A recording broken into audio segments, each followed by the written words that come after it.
Hi, I'm Akanksha. I'm a user experience designer and I have 3 years of industry experience.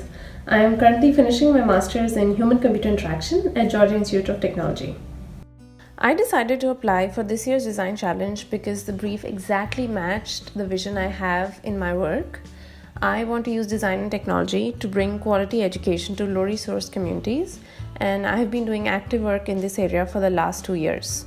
I have explored this topic from 3 perspectives.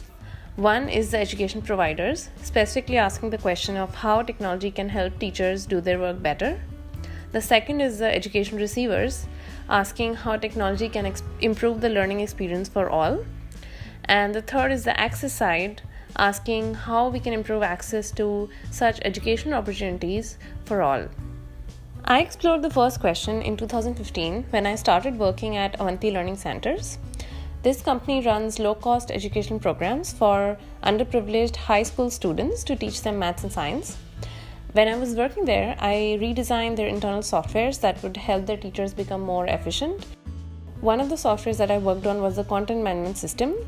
I improved the information architecture and the navigation design, ultimately leading to the teachers spending less time and effort in finding and managing content and more time and energy doing their actual job of teaching the students.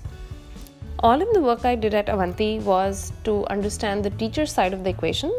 I was also curious to learn about how we can design experiences for learners.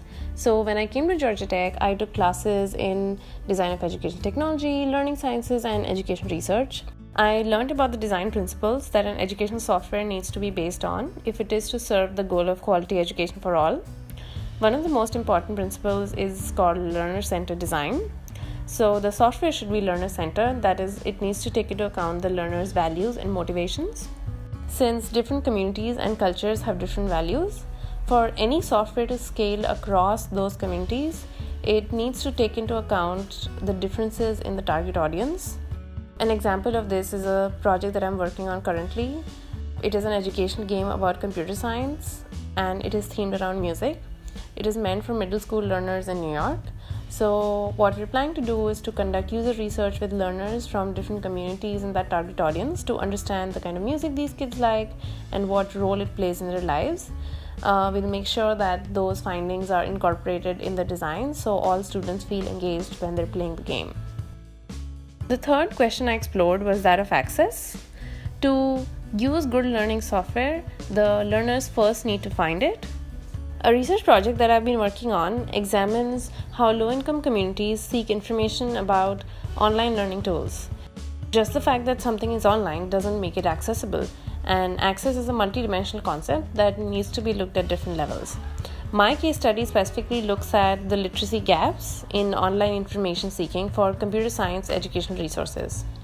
I have found so far that the language the users use to find online resources is different from the language that some educational tools use to describe themselves. Hence, this leads to the literacy gap and possibly the reason why low-income communities cannot find online learning tools easily. And this is a hypothesis that I'm still examining further at scale. Quality education for all is a complex goal, and I feel that I've only scratched the surface until now with the work that I've done.